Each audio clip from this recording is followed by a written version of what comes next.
Alhamdulillah, pada pagi ini kita kesambung lagi penafsiran kita. Belum pada itu kita baca surah. A'udzu billahi minasy syaithanir rajim. Bismillahirrahmanirrahim. Sabbih isma rabbikal a'la. الذي خلق فسوى والذي قدر فهدى والذي أخرج المرعى فجعله غثاء أحوى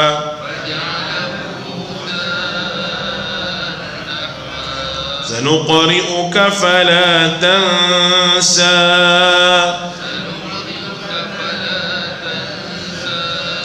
إلا ما شاء الله إنه يعلم الجهر وما يخفى ونيسرك لليسرى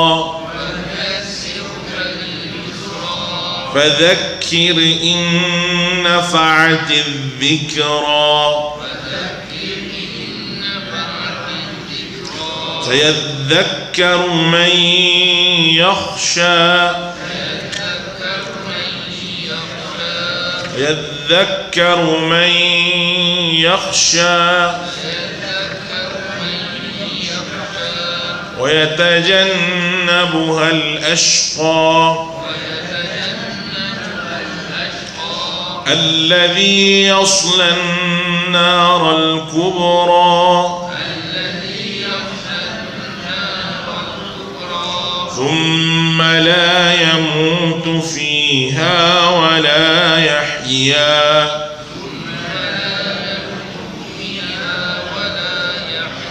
قد أفلح من تزكى وذكر اسم ربه فصلى بل تؤثرون الحياة الدنيا والآخرة خير وأبقى والآخرة خير وأبقى إن هذا لفي الصحف الأولى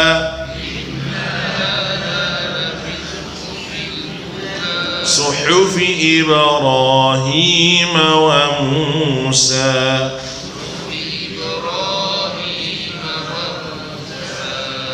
Baik. Kemarin kita sebut berkenaan dengan perjalanan hidup manusia ni berdasarkan kepada apa yang telah Allah Ta'ala sebut, iaitu bagaimana waja'alahu ghutha'an ahwa, rumput yang hijau tu menjadi kehitaman. Rumput yang hijau menjadi kehitaman tu waja'alahu ghutha'an ahwa, iaitu bila tumbuhan tu terlalu banyak dan mereka banyak sangat, kemudian ahwa, dia jadi warna merah kehitaman kerana dia telah pun tumbuh sampai kepada tahap yang sebenarnya. Dan saya sebut kemarin, manusia ni ada tahap dia bila umur 40 tahun, maka itulah tahap kematangan yang Allah Ta'ala buat kepada diri manusia ni. Jadi kita dalam masa usia 40 tahun ni, kita perlu berubah segala-galanya. Baik. Kemudian kita tengok ayat yang ke-6.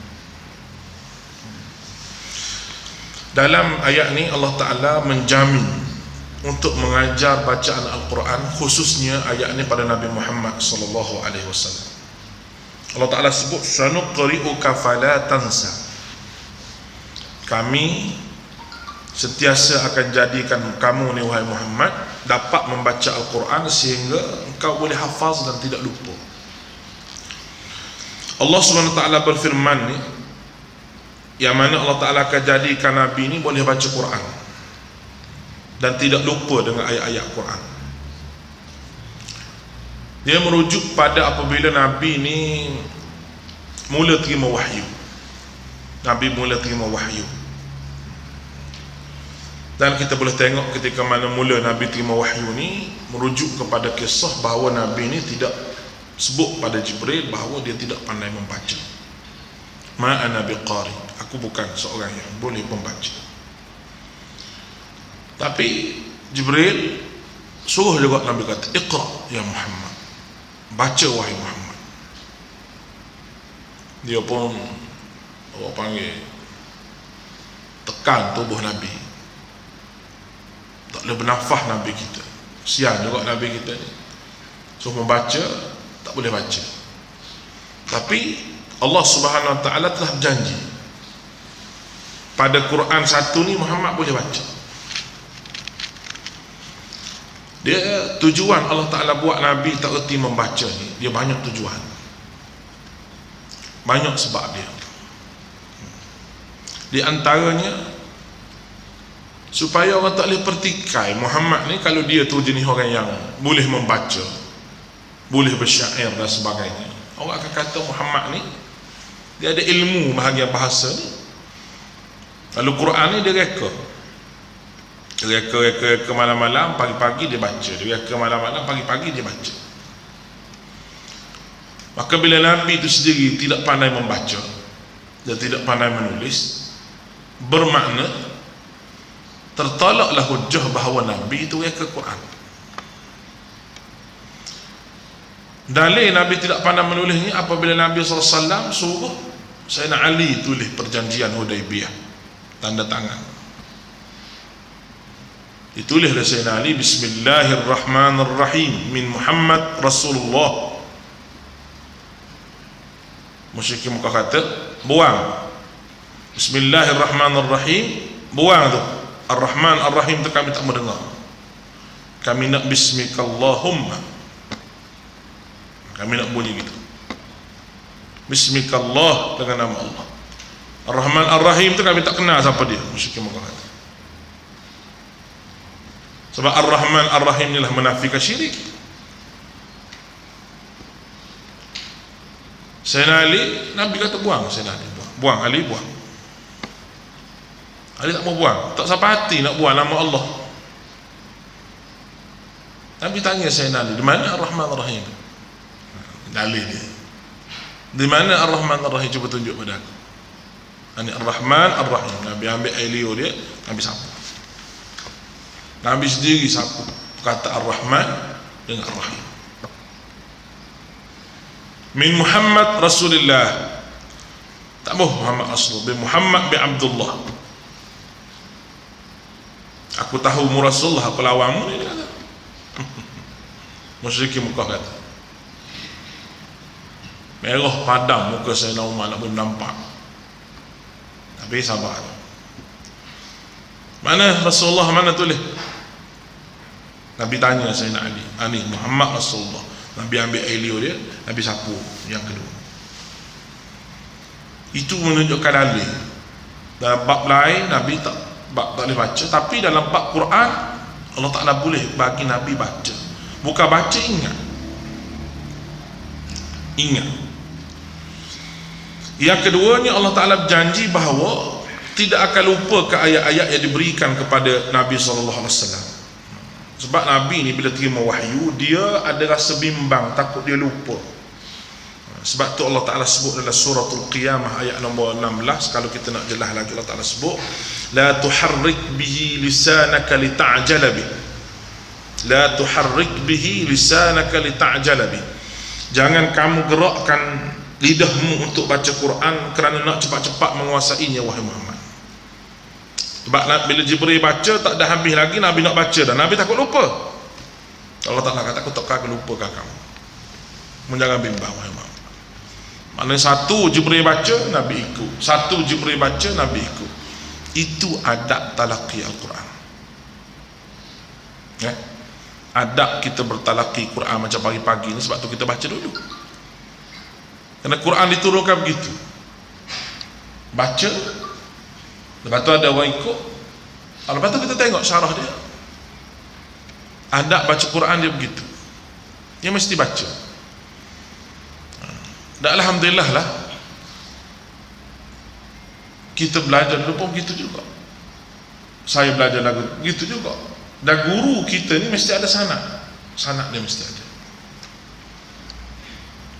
Sanad ni maknanya apa?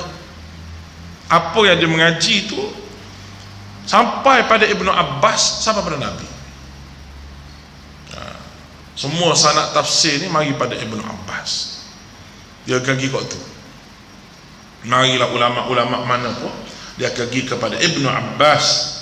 Kerana Allah Ta'ala telah tetapkan bahawa Allah Ta'ala ringankan mulut Nabi kita untuk berdoa pada Ibnu Abbas. Allahumma faqihhu fid din wa 'allimhu at-ta'wil.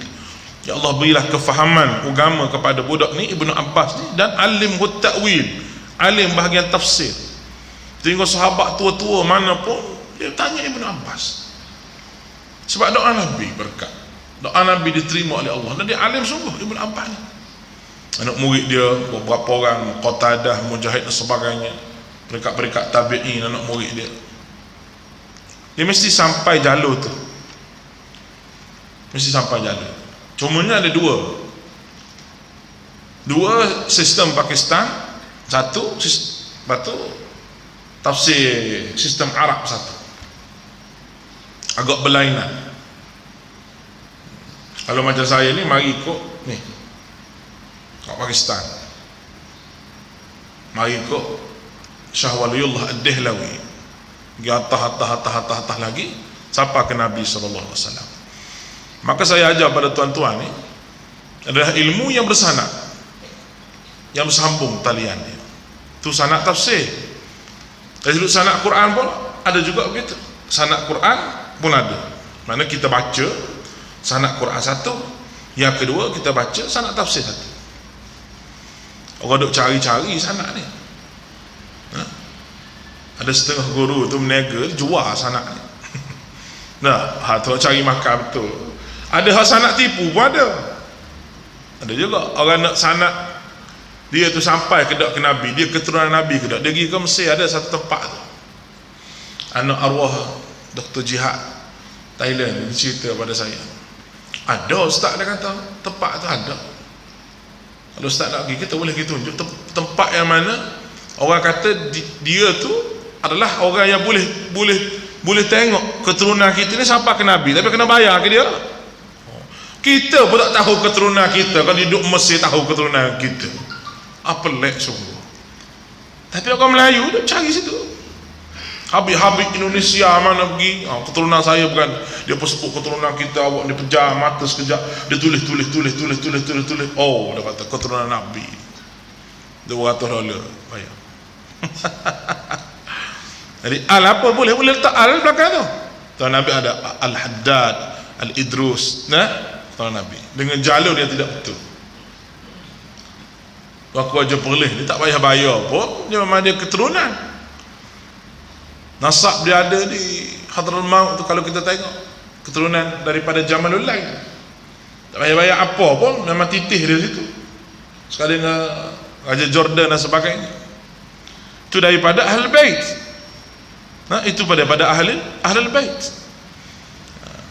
Kenapa orang-orang nak sangat keturunan ni? Sebab nak beritahu dia tu Ahlul Bait, dia keturunan Nabi. Bila balik dengan sanad keturunan Nabi ni, orang dengar walaupun buat bid'ah pun tak apa, keturunan Nabi. Dia tak sedar yang Abu Jahal tu pak belakang Nabi. Nampak ni? Abu Jahal dengan 2, 3, 4 ekor lagi pemimpin musyrikin Mekah tu bukan orang lain dengan Nabi, keluarga Nabi juga. Jadi mu ni keturunan sebelah Nabi ke sebelah Abu Jahal? Aku rasa sebelah Abu Jahal yang buat bid'ah ni. Pagi-pagi tak suruh kata dah.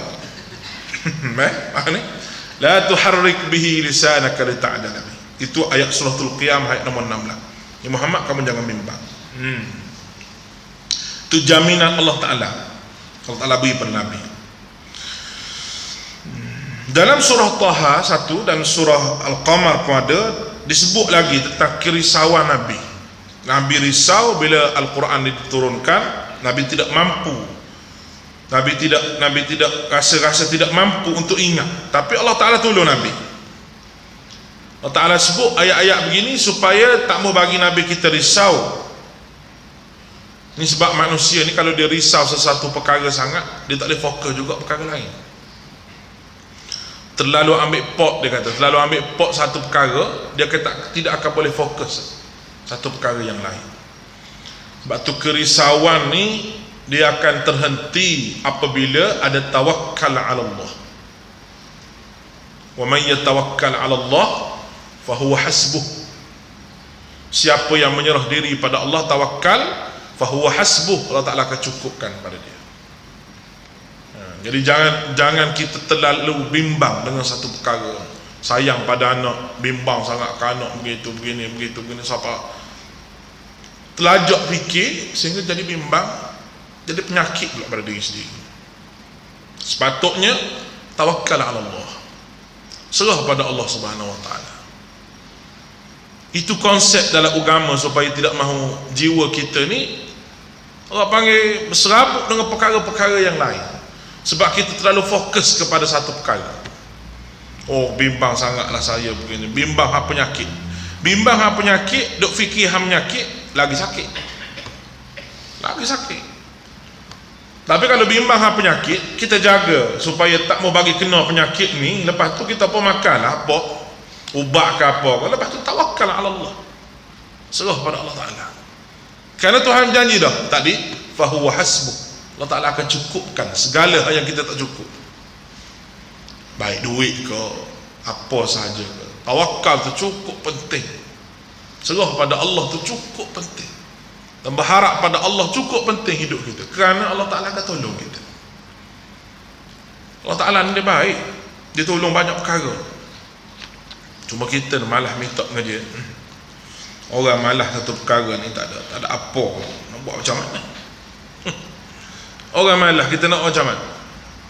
Anak murid saya tahfiz, kita duk bagi ni soalan ni masuk exam, soalan ni masuk exam, ada juga tak jawab. Kata mu ni malah kalau rajin boleh jawab.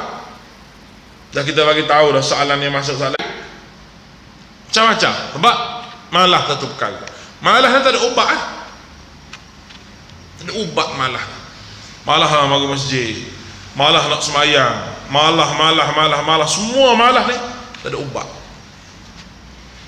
Ubat dia kita sendiri yang mengobati penyakit malas.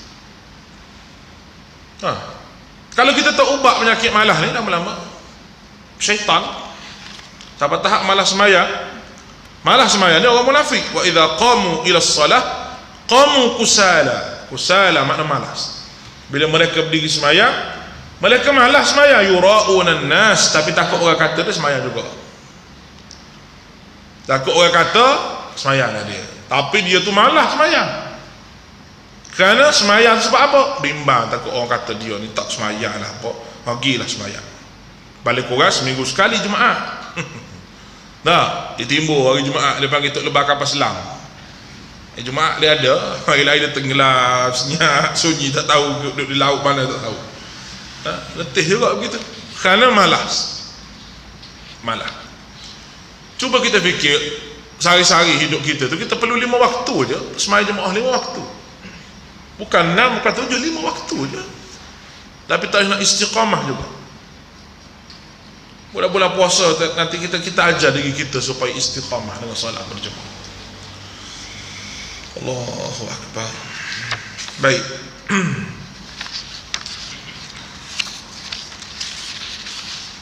Dan Allah Ta'ala boleh jadi Nabi ni boleh hafal semua, boleh.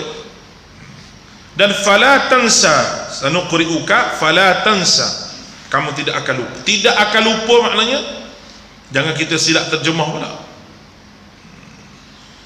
Jangan silap terjemah dengan ayat ni.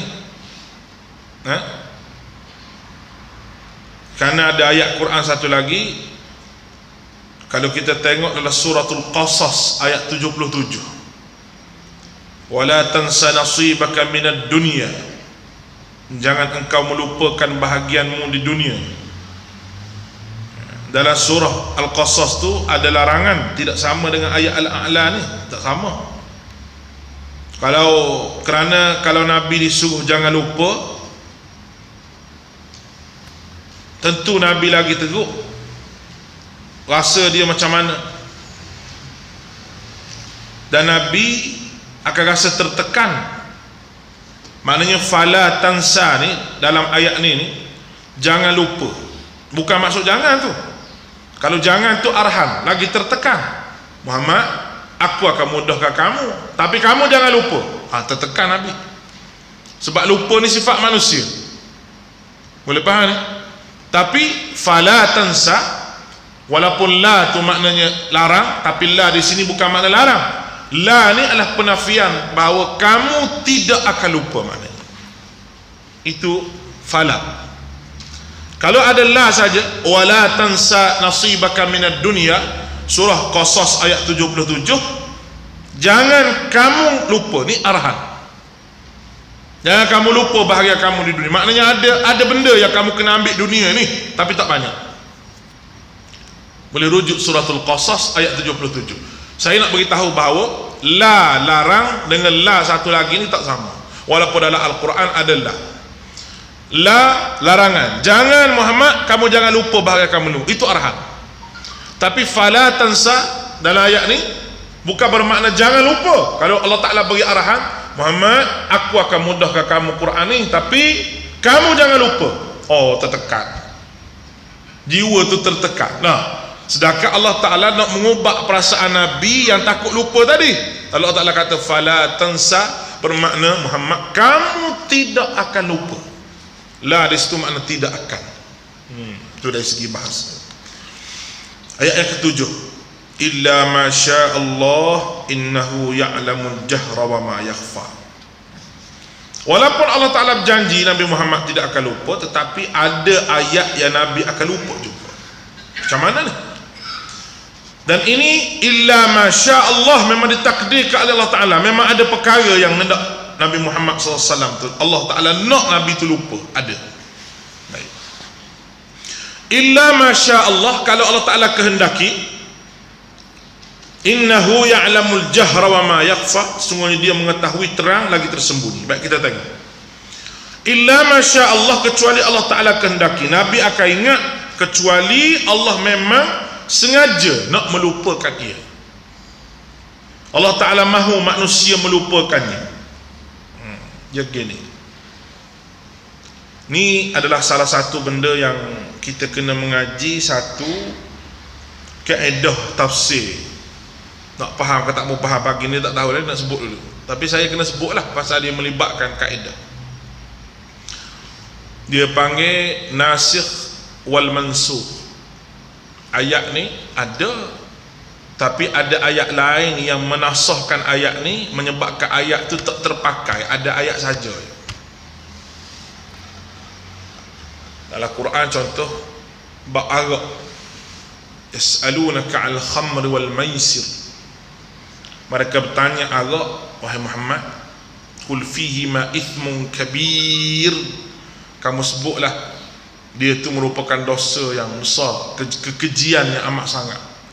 Ithmuhuma akbaru min naf'ihima, dia punya dosa tu manfaat dia sikit, mudarat dia banyak. Kalau kita dengar ayat ni, ada manfaat arak ni, boleh minum, kita nak ambil manfaat dia. Dia tak baca ayat satu lagi yang menasahkan ayat ini, di antaranya iaitu bila sahabat mari semayang mabuk, wala taqrabus salah wa antum sukara, jangan kamu mari semayang kalau kamu mabuk. Maknanya boleh minum arak lagi masa tu, sebab ada sahabat mari mabuk tak tahu baca apa, mari semayang. Nak mengharamkan arak ni bukan kerja senang, dia memerlukan peringkat pada ketika itu, peringkat dia kena ada. Ni kalau orang politik boleh hujah ni sedap ni. Dia kata bukan senang, dia kata kita nak lulus lesen arak, nak semua nak cekak arak ni, sebab apa? Kita memerlukan. Zaman Nabi dulu pun ada, Allah Ta'ala tu ayat sekerak-sekerak tu, zaman dia tak ada kerajaan, Bila zaman jadi kerajaan, dia jawab gitulah. Oh, zaman dia tak jadi kerajaan dulu, kita kena arak ni gini tu kila arak tu masa dia jadi tak jadi kerajaan. Boleh faham tu? Takut tak faham je. Ya? Masa dia jadi kerajaan, nampak kita kena kaji, tengok kena kaji. Tahu kena kaji. Lebih kurang je kepala otakmu pun. Di mana dah kita tadi? Kemudian Allah Ta'ala sebut, lah sekali Tuhan kata, innamal hamru khamri wal maisir wal ansab wal azlam rijsun min amal syaitan fajtanibuh. Sesungguhnya arak, judi, tenung nasib, sembah berhala adalah perbuatan syaitan. Rijsum, dia itu satu kekejian, dosa, min amal syaitan, daripada amalan syaitan. Fajtanibuh, oleh itu kamu kena jauhkan. Ayat ini dia menasahkan ayat hak lepas dua tu. Maknanya hak lepas tu ada saja je ayat tu, hukumnya duduk di sini.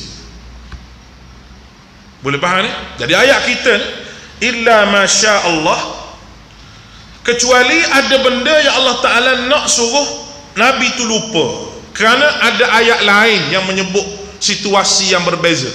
Sebab apa Nabi kena lupa pada masa tu? Di antaranya untuk menjadikan benda tu satu hukum dan perbincangan. Kerana hak nak ikut Nabi ni jenis pelupa. Kalau Nabi perfect 100%, jadi lain pula sekarang manusia ni lupa. Bagaimana saya selalu sebutlah kuliah, Nabi lupa solat, Nabi lupa rakaat sembahyang. Dan kita biasa terjadi lagu tu dah. Terjadi biasa lupa rakaat sembahyang. Kan duk fikir benda lain. Nabi nak beritahu, Nabi ni Allah Ta'ala sebut ana basyarun mislukum. Muhammad, aku Nabi kata basyarun, manusia macam kamu juga. Mana ada lupa. Nabi solat zuhur 2 rakaat. Sahabat ikut Nabi. Perangai sahabat ni dia ikut je dua pergi, tak banyak tanya. Bonus mungkin 2 hari ni dia kata. Nah, pakat duk ikut Nabi lah sekali. Sudah sembahyang 2 rakaat. Aku tengok mu tengok aku. Masa-masa akak kening 2, apa ikut. Duk rasa heran dah ni. Nabi bangun, Nabi duduk belakang, Nabi bersandar, relax. Seorang sahabat nama Zuliyadain nama dia. Sahabat besar juga Zuliyadain ni. Dia bangun-bangun, dia jumpa Nabi. Cara dia tanya Nabi tu cukup sopan, orang panggil. Dia tak kata, Rasulullah sembahyang 2 ni. Tak ada. Dia tak tanya fokus dulu.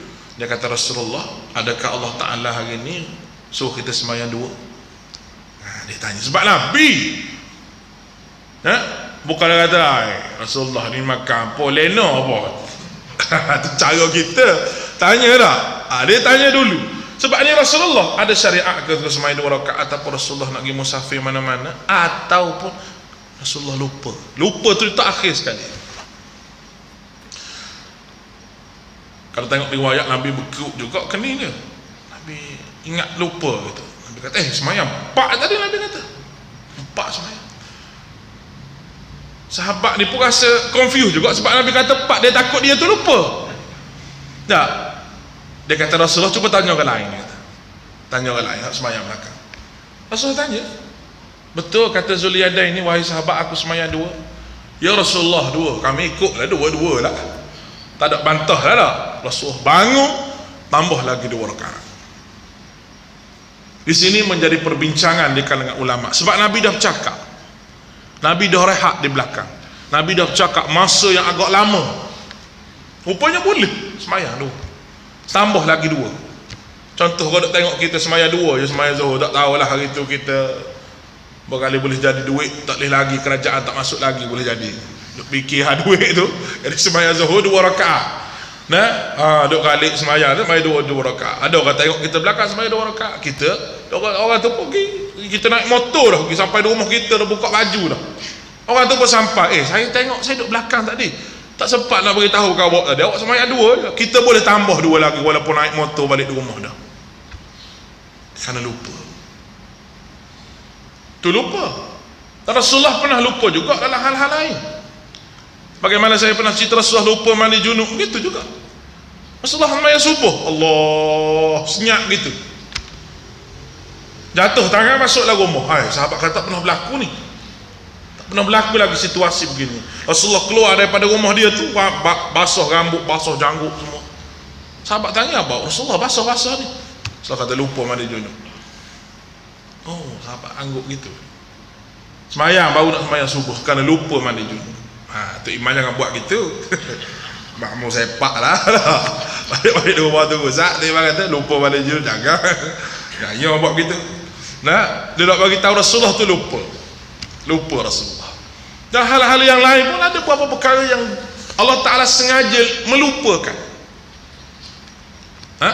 Sengaja melupakan. Maknanya ayat tadi tu, kalau kita tengok ayat nombor 6 tadi, Allah Ta'ala sebut sanuqri'u fala tansa tu, kamu tidak akan lupa, tetapi ada tempat kamu lupa. Jadi tempat yang kamu lupa tu menasahkan ayat Allah tadi. Kadang-kadang, bukan selalu ayat tu ada, tapi situasi-situasi yang berbeza. Kalau kata tak lupa tadi, lupa juga kerana ni illa masya Allah, kerana Tuhan nak lupa. Bukan sebab lupa, kan Allah Ta'ala nak suruh jadi lupa di saat itu dan di waktu itu. Allahu Akbar. Illa innahu ya'lamul jahra wa ma yakhfa. Allah Ta'ala beri keputusan dia, ya'lamul jahra wa ma yakhfa. Sesungguhnya dia mengetahui yang terang lagi amat tersembunyi pun dia tahu. Semua sir, rahsia yang tahu dan sembunyilah hati, yang terang semua tahu. Ada satu lagi tafsir illa masya Allah tadi, satu lagi iaitu Allah Ta'ala jadikan Nabi Muhammad SAW lupa bacaan dalam solat supaya ada sahabat membetulkan dia. Sebab kita cakap pasal Quran tadi, Muhammad, aku tidak akan bagi kamu lupa Quran. Tapi dalam solat Allah Subhanahu Wa Ta'ala sengaja melupakan Nabi supaya ada sahabat sambung belakang. Sampai ke hari inilah Imam lupa, ada sahabat sambung belakang. Nabi lupa, sahabat sambung belakang. Sengaja dilupakan oleh Allah. Bukan saja tu, sengaja Allah Ta'ala melupakan. Jadi kita kena faham dengan betul. Dan ayat ni menunjukkan Nabi seorang manusia, dan Nabi sesekali Nabi lupa dan sebagainya. Ayat ni juga boleh menolak pendapat meninggikan kedudukan Nabi teramat-amat sangat sampai tak lupa. Kalau tak lupa sangat, tak lupa, jadi Allah pula kalau tak lupa. Sebab Allah Ta'ala tak lupa. Ahsahullahu wa nasuh. Allah Ta'ala kata, yauma tajidu kullu nafsin mimma amat min khairin muhdara wa ma amat min su'in tawaddu law anna bainahu wa bainahu amadan ba'ida. Allah Ta'ala sebutlah Quran, hari yang mana aku kumpul semua sekali kamu, siap-siap dengan amalan kamu semua, fayunabbi'uhum bima amilu yaumal qiyamah, aku akan ungkit balik apa yang kamu buat atas muka dunia dulu. Ahsahullah, aku tidak pernah lupa, wa nasuh, tapi kamu lupa wahai manusia. Kalau Nabi tak pernah lupa langsung, dia jadi Allah pula. Jadi kita kena ada tengah-tengah, di antara lupa sangat pun tidak, di antara tak lupa langsung pun tidak. Lupanya Nabi kerana Allah Ta'ala nak bagi jadi hukum, dan Allah Ta'ala nak suruh sahabat tu tahu bahawa Nabi manusia macam kamu, tapi dia Nabi. Ada tempat dia lupa, nak suruh kamu sambung di belakang kalau bacaan Quran. Boleh faham tu? Itu bahabat lupa ini. Wallahu a'lam. InsyaAllah esok kita sambung lagi ayat yang seterusnya, itu ayat yang ke-8. Aqulu qawli hadza astaghfirullahal azim li wa lakum wa fawwidu amri ila Allah innallaha basirun bil ibad. Assalamualaikum warahmatullahi